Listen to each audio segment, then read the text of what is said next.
In the source net, we have another option of dynamic IP, which we call them DIP. This is one-to-one mapping. The more you have public IP, the more user can concurrently can go and can create a session. If you don't have a public IP, then nobody can go. What does it mean? So let me show you here. We are using the same topology. This is my outside, this is my inside. Inside we are using 192.168.1. Outside we are using 192.168.2, and DMZ we are using 192.168.3. Here we have 2.1, 2.2 and 2.3. Here 1.1, 1.2 and 1.3. Here 3.1 and 3.2. Our three interfaces are using 2.100, 1.100 and 3.100 IPs. This time I want that if dynamic IP. So how many PC I have? 3. So if these 3 PC want to do a communication outside, I need 3 public IP. If I am using a dynamic IP concept. How? So let's go to show you. So before we configure this one, let me modify this one. Original is inside, it's okay. Outside, we will go to interface E1/1 for any services. Our source is 1 dot, which is our LAN range, and translated is, this time we will say dynamic IP. So they also give me a window to type IP. So I say 192.168.2.250 suppose. I choose only one IP, but translated type is dynamic IP. Keep in mind, not a dynamic IP port. And OK. And commit the changes. What do you think? What will happen? Do you think these two PC can generate traffic on the same time?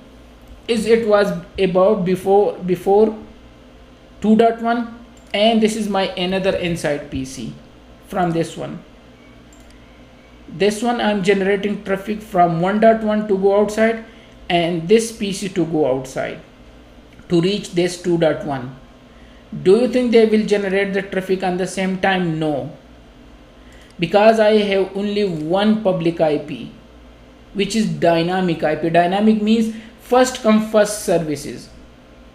First come first will serve, and only on the same time only one person can go.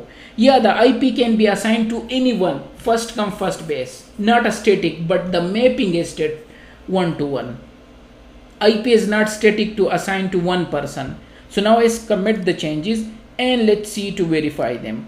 So I generate the traffic to outside. So if this PC start, now this one will not work. If I try, no, it's not sending the traffic. Until you stop this one, it's not working, this one. Until you stop this one and give chance to this guy. So when his session is expire, this will start working. Yeah, I start working now. You got my point? Because on first come first basis, this guy reach first. So dynamically they assign that one IP, which is 2.250, to that PC. They take the IP, and when it is pre, just bring them back. We will assign to someone else. So if you need a solution, how many PC I have?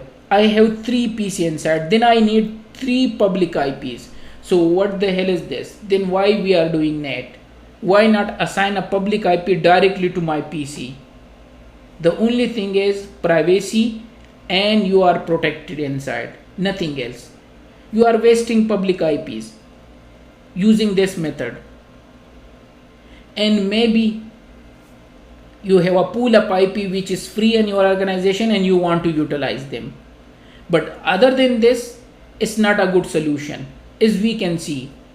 If you choose an interface, then that one is a better solution, better than this at least. Even if you have a 5 IPs here, that interface is better solution. Because here only 5 PC will go at the same time. If you have a 5 public IP, suppose, but in that case only one interface can be used to go many and many PC outside. And the last thing which I told you here, port fallback method. If you need a backup solution, so there is an advanced option which say any other solution you want to say, like an interface.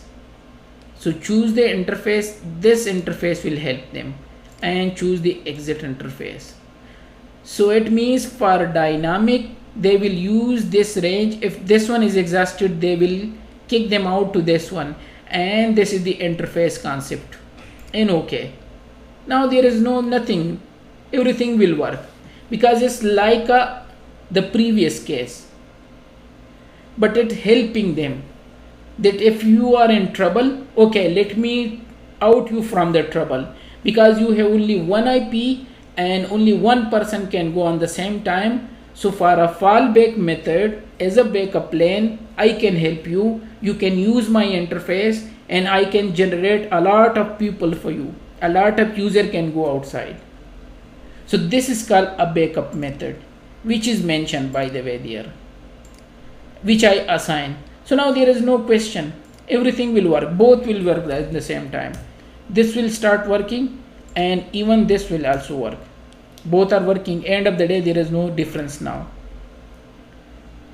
because maybe it's not assigned, so let them save, it will start working properly. Okay, sorry, yeah, I started now, and also this one also started. There is few drop, but this is some other issue and bugs in here, but both will work. Let me stop them and start again, then you will see. So I start working, and also let me start this one. So both are working now on the same time, here and here as well, because there is a backup method. And if you see, first it will use the 250 IP and then the fallback method. So 2.50 they use 2.50 and then they went to the fallback method.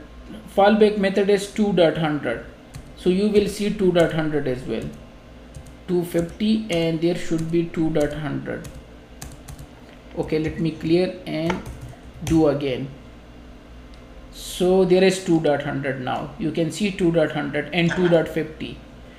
And also you can verify from monitor tab as well. There is session.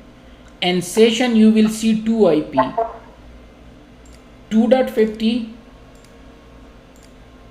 2.50 and some of them will be 2.100, 2.50, and let's check this packet, 2.50 and 2.50. So it means we need to generate some more traffic from both. So let's see, there is 2.50 and 2.50. So let me generate traffic on the same time so that they can ship to the other one. Okay, now you will see 2 type of translation. Okay, now it's come. So quickly let me verify 2.100. look at, and some of them will be 2.50, 2.100. let me go randomly to someone. 2.100, 2.100. This is the backup plan.